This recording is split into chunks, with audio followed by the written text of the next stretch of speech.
किसी जंगल में एक कालू कौवा और लक्ष्मी चिड़िया रहती थी। दोनों के घर पास पास में ही थे। वो चिड़िया बहुत मेहनती थी, जबकि कौवा बहुत आलसी और सुस्त था। वो कौवा चिड़िया को भी अच्छा नहीं समझता था।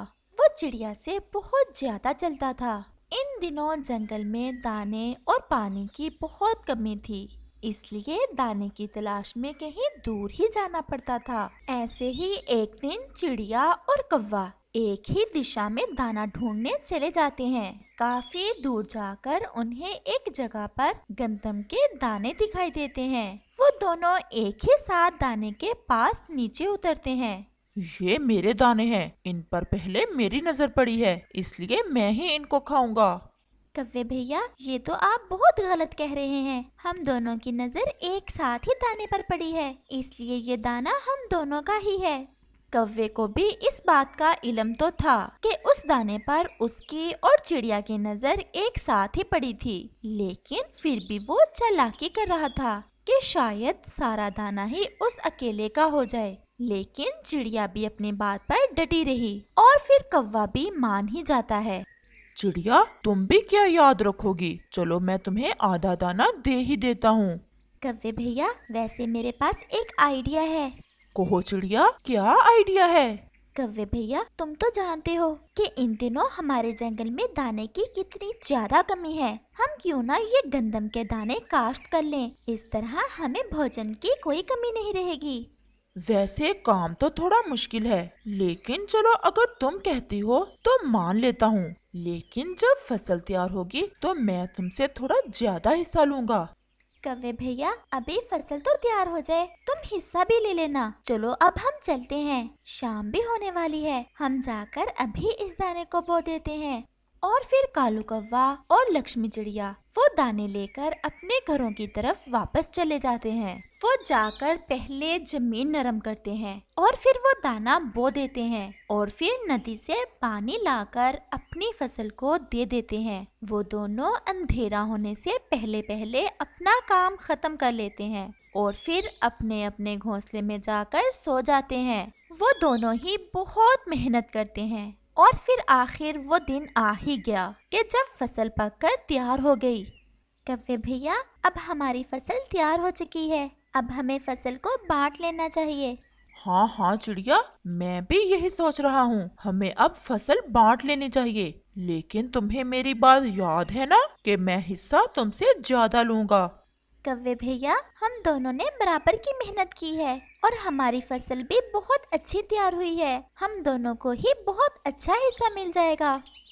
चिड़िया, मेरे सामने ज्यादा चू चू करने की कोशिश ना करो, वरना मैं अभी अपनी चील दोस्त को लेकर आता हूँ। फिर तो तुम अपने थोड़े हिस्से से भी जाओगी। तुम्हारे लिए यही बेहतर है कि मान जाओ। चिड़िया बेचारी बहुत मासूम थी। वो कव्वे की बात सुनकर डर जाती है और कव्वे की बात मान लेती है। कव्वा एक पोटली में थोड़े से दाने डालकर चिड़िया को दे देता है और उसे भगा देता है। आई बड़ी मुझसे बराबर का हिस्सा लेने वाली। मैं तो अपनी फसल कुछ दिनों के बाद ही काटूंगा। अभी इसका दाना थोड़ा और मोटा हो जाए। मुझे उस कव्वे के साथ मिलकर काम करना ही नहीं चाहिए था। अब मैं इतने से दानों का क्या करूं? मैं क्यों ना अपने इस पेड़ के नीचे ये दाने फिर से बो दूं।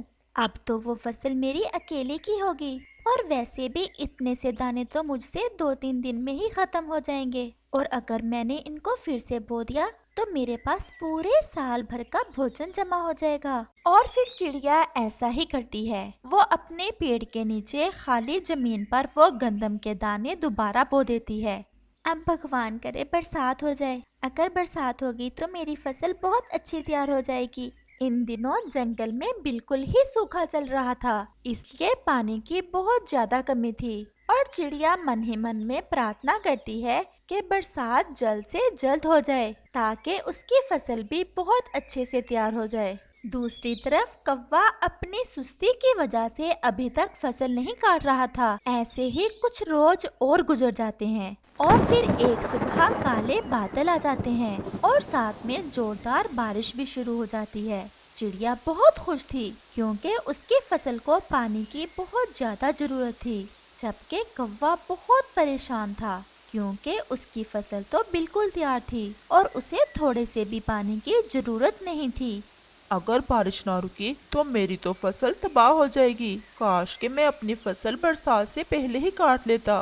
बरसात तो ऐसी शुरू हुई थी कि रुकने का नाम ही नहीं ले रही थी। अब तो 2 दिन पूरे हो चुके थे बरसात शुरू हुए और कव्वे की फसल में कीड़े लग चुके थे। कव्वे की सारी फसल ही बर्बाद हो चुकी थी।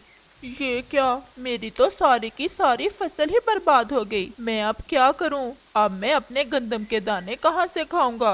एक तरफ कालू कौवा अपनी फसल के बर्बाद होने पर रो रहा था और साथ ही चिड़िया से बहुत शर्मिंदा भी था। दूसरी तरफ लक्ष्मी चिड़िया बहुत खुश हो रही थी क्योंकि उसकी फसल बहुत अच्छी तैयार हुई थी। अब मैं अपने घोंसले में आराम से बैठकर दाना खाती रहूंगी। मेरी फसल तो बहुत अच्छे से तैयार हो गई है। फिर कौवा भी चिड़िया के पास आता है। चिड़िया, मुझे माफ कर दो। मुझे मेरे किए की सजा मिल गई। मेरी सारी फसल ही बर्बाद हो गई है। वो चिड़िया बहुत दयालु थी। कव्वे को रोता देखकर चिड़िया को कव्वे पर बहुत दया आती है। कव्वे भैया, तुम मत रो। तुम भी मेरी फसल में से मेरे साथ जब चाहो जितना चाहो खा सकते हो। चिड़िया, सच में तुम बहुत महान हो। तुम्हारे जैसा मन किसी और का नहीं हो सकता।